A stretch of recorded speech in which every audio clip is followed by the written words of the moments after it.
We're now doing, how do we call it? One of those things that are rare on Southeast News.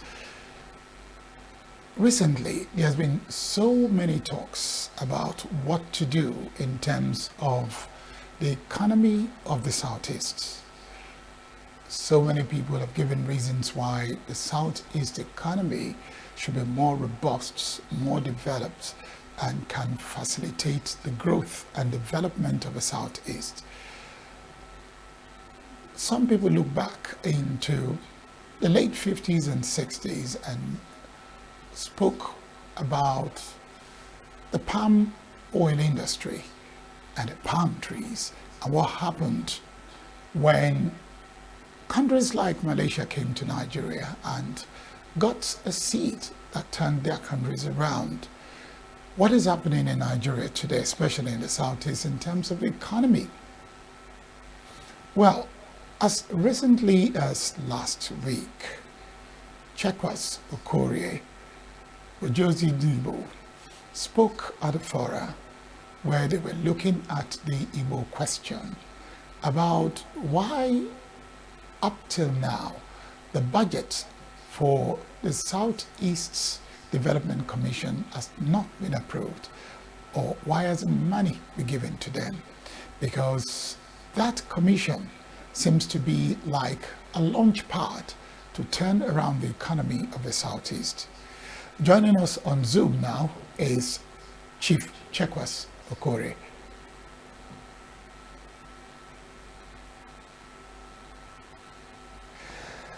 Good afternoon, Chief Chekwas Okorie. Good afternoon. It's great seeing you again. It's been quite a while. Yeah, it's been a while, really. And you in particular, Barekomanya, you've been my friend for a long, long time, long before Signature TV. So Yes. it's actually been a long time, yeah. It's good to have you here this afternoon on Southeast News. And I know that of all the many parts you have played, one part has remained constant, and that part appears to be what drives you, the Igbo vision. Now, you're talking about development, you're talking about growth, you're talking about the economy. It all boils down to what to do concerning revitalization of the Southeast economy. But from where you are coming, talking about the Southeast Development Commission, what can we say, given its present state, that people can do while not waiting for the Southeast Commission? Well, thank you for the opportunity. You know, long before now, the Igbo people under the umbrella of Ohaneze and Igbo have had economic summits, and a few times they also have had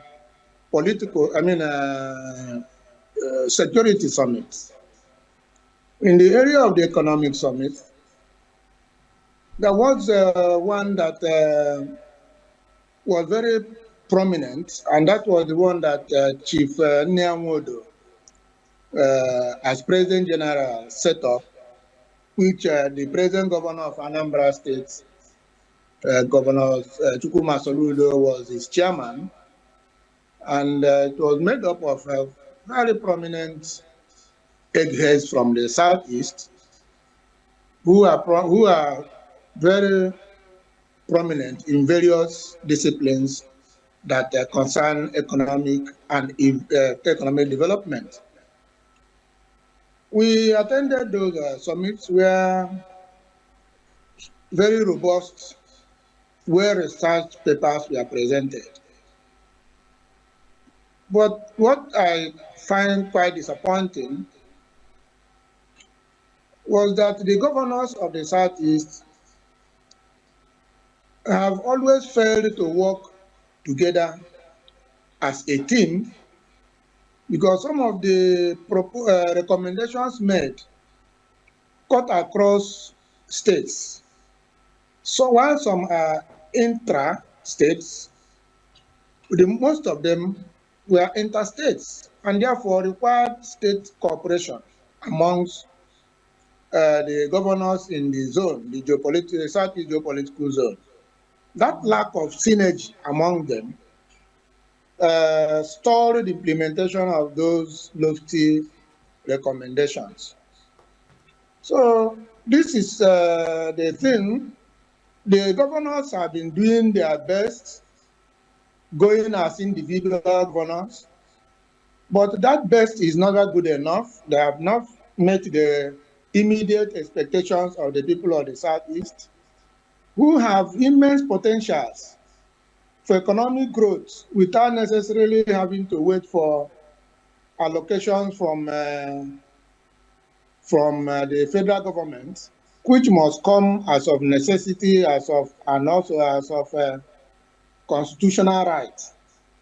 But so much we could do for ourselves if we worked together, but we never got to work together. So we now see situations where some states are being assessed on the performance of their governors.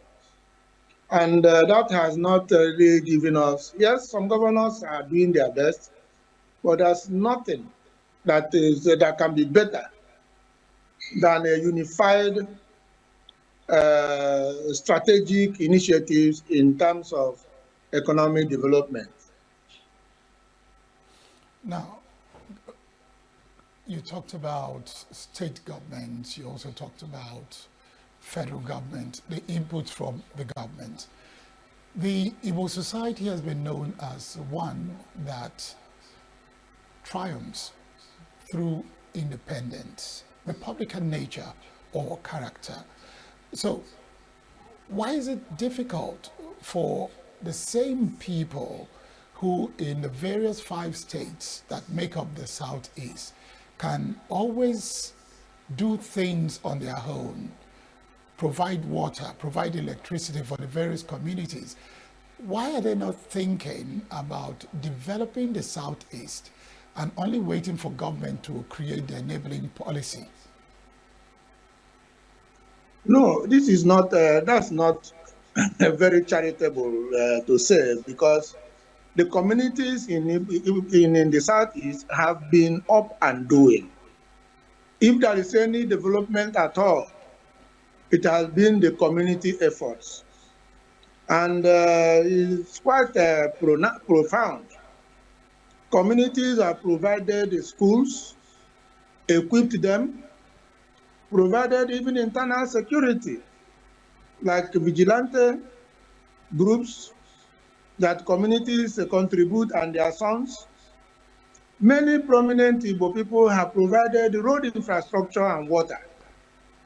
And that is the reason in Nigeria today, the Southeast remains the most developed in terms of modernity. In fact, there is no geopolitical zone in Nigeria that can be compared to the Southeast in terms of development.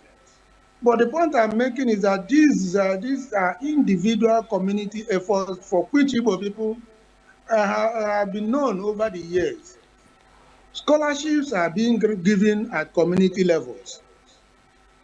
And I also know that there are a few organizations of prominent, quite prosperous young Igbo men and women. I don't have to mention their names on a platform like this, but I am aware that they have been contributing money for themselves to come to the Southeast and embark on giving support to our young men and women, irrespective of states, because these are groups cut across states, in terms of off-take funds, and for them to set up their own businesses at zero interest rates, but that the funds will rotate. Most of those things will commence next year because I'm aware of them. I'm lucky or privileged to be consulted or informed by these groups when they are doing this type of thing. But as they come out, then the Igbo people will witness all of that. So when you look at Nigeria, I've been around this country several times over. The per capita income of the Igbo man is far ahead of the per capita income of any other geopolitical zone in Nigeria. And that is basically out of self-help, community self-help, and all of that. But I'm talking about what government is there established to provide welfare and security of its citizens. And people pay their taxes. And so government should be held responsible for certain setbacks. I can tell you that there are people who have attracted investors to the Southeast in various states.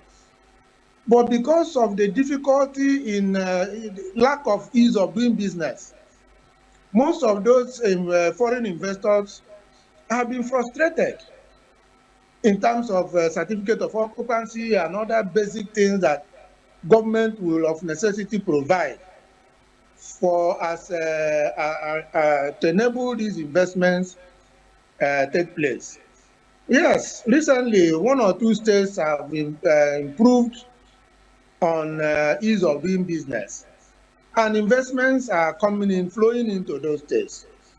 I can tell you that Abia State and Enugu State, Abia is my home state, Enugu is where I have resided most of my years on earth with my family. So I'm conversant with what has been going on in terms of ease of doing business.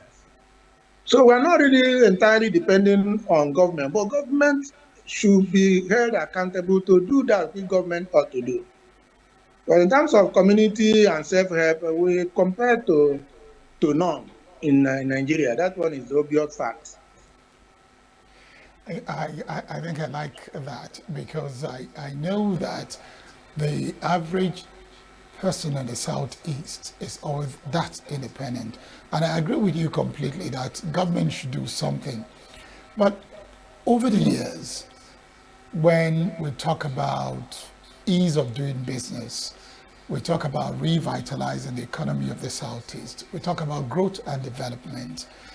Why is it so difficult for those in the private sector to have a synergy with the government to ensure that what the private sector needs to enable growth, government can easily give them access to that? The funny bit, sir, is the fact that whatever the political party is, the governor of each state of the Southeast is somebody from the Southeast, which means Yes. it came from a community where they know Sure. about development, they know about growth and all that. So how can we find that synergy to ensure that government and the private sector focus on the same goals and raise the standard in the Southeast in terms of development and vitalizing the economy? No, I can tell you that the private sector is ready. The private sector has been forthcoming. It is the problem is the government, the 5 governments as a unit. I can't remember. I don't know who will remember the last time the Southeast governors held any meeting at all. If you go to their secretariat in Enugu, it's like nobody is there. But they take off and go to certain governors meeting in the West and other governors meetings here and there, but never a Southeast governors meeting for a long time. Sometimes they even claim they meet by Zoom. But if they meet at all, we should be able to see the outcome of those kind of meetings. So it's part of our leadership recruitment process. And some of us are addressing it. I don't want to bring it up here, but I do know that come the next general election, the attitude of the Igbo people in terms of recruiting their leaders at all levels will change for the better. You know, sometimes some of the people we have in office are not really people that were voted in, but they found their way into office, and we have to admit that they are our leaders.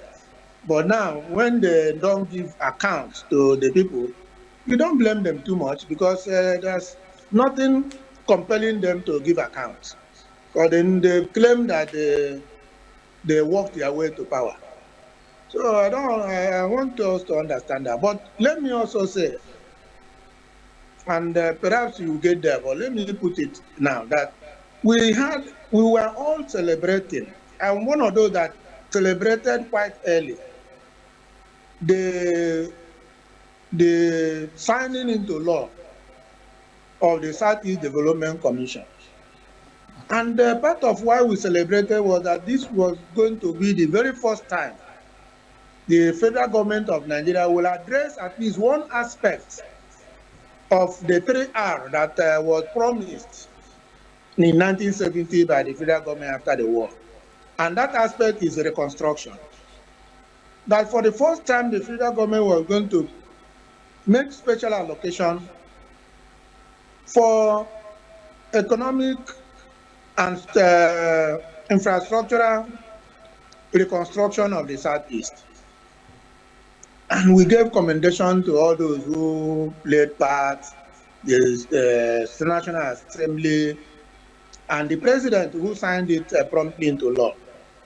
But I can tell you I am deeply, deeply disappointed, and I'm not alone in this case, that 11 months after the board was inaugurated and sworn into office, that commission does not have an office in Enugu. And the reason they don't have an office is because there's no allocation of funds given to them, even for as little as setting up a functional office for the Commission for Southeast. Because I made inquiries, and this was what I found out. So I felt that perhaps the government set up the SEDC, Southeast Economic Development Commission, simply to sedate us into going to celebrate early, while they knew that there was no real intention to get that commission off the ground. It's most painful because that commission is incidentally made up of a management team that I can vouch for any time, any day. These are very patriotic Igbo sons. And they quickly met, produced a blueprint that will lead them into attracting as much as $150 billion US into the Southeast. And it was public knowledge that the managing director of that commission took that blueprint to the president, who looked at it and praised him to high heavens for their thinking out of the box to prepare themselves for investment inflow outside of the allocation that government will give. And I had no doubt that by now there would have been such impact that the people will begin to feel it. But if you have not given them the money to take off, to have an office to even host investors, prospective investors, how are they going to implement all those fine ideas that they articulated and presented to the president? So it is for the president to tell us whether the whole idea of signing it into law and quickly inaugurating a team was basically to sedate us so that we can go and doze off and think that something is happening, or whether there's any good intention to really make good of it. That is my proposal that I'm posing to the government of Nigeria. And I pity those young men and women because I know that myself will call them on the phone to ask what is happening. We had high hopes and you don't seem to be doing anything. And they'll be full of lamentation. The same lamentation that Igbo people have been used to since 1970.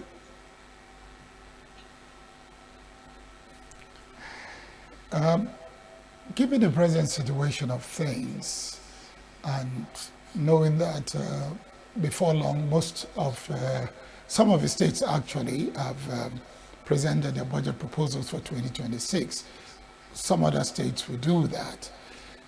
And knowing that this conversation can go on and on without having any impact, is the private sector making moves to have an input in the budgets of the various state governments so that concrete steps can be taken for government to provide the incentives needed to revitalize the economy, or we will just have a talk shop as usual?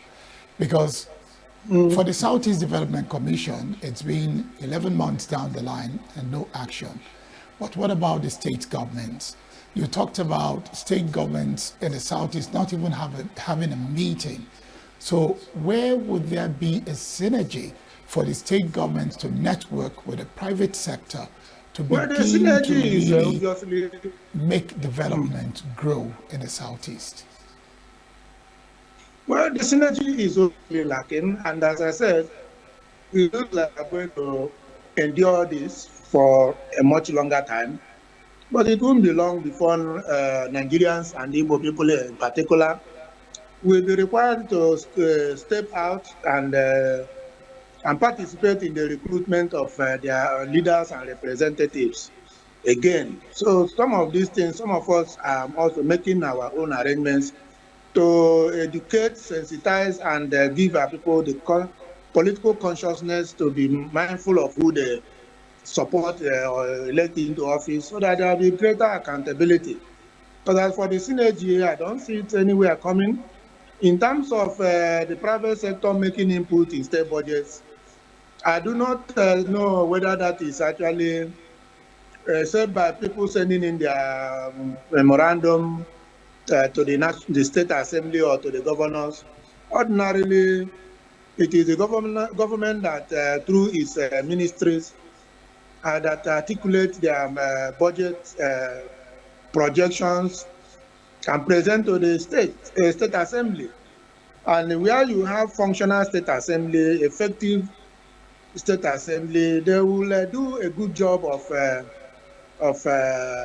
looking at the budget proposals, add what they think is not there, remove what they think is a white elephant project or non-productive input, and go back to return to the executive arm, what they have made of the proposals. And that will be what will guide the governor or the government or the states in carrying out his duties for the year in question. But unfortunately, again, and give it back to our recruitment process, all our state assemblies are rubber stamp state assemblies. We haven't seen any state assembly in the 5 Southeast states that has held its own in terms of insisting on what ought to be done for what the state government ought to do, and they have oversight functions. So we are actually left at the mercy of the governors we have, and those who are merciful are performing, and those who do not care the way we feel are using propaganda to promote what they are not even doing. But some of us have gone back to the drawing board to say something is fundamentally wrong.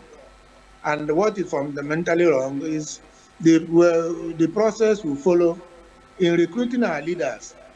And most of the elites do not participate in this process of leadership recruitment. And they are the ones most vocal with all their big grammar on what is not done. But when it comes to going out there and help and mobilizing others to do the same, they will sit back. They vote on the election day, they vote with their backside. watching television or something. So this is the type of orientation some of us have decided to embark on very soon and make it a continuous effort. Thank you very much, Chief Chekwas Okorie. I told you, no matter how the party has played, one part has always stood out, and that's the part of the interest of the Igbos. Thank you for coming on to Southeast News. It's been my pleasure. Thank you for having the here. opportunity. Thank you. You for the opportunity. Thank you. And that's it for Southeast News today. Barry Kumado is my name. We'll certainly be here tomorrow.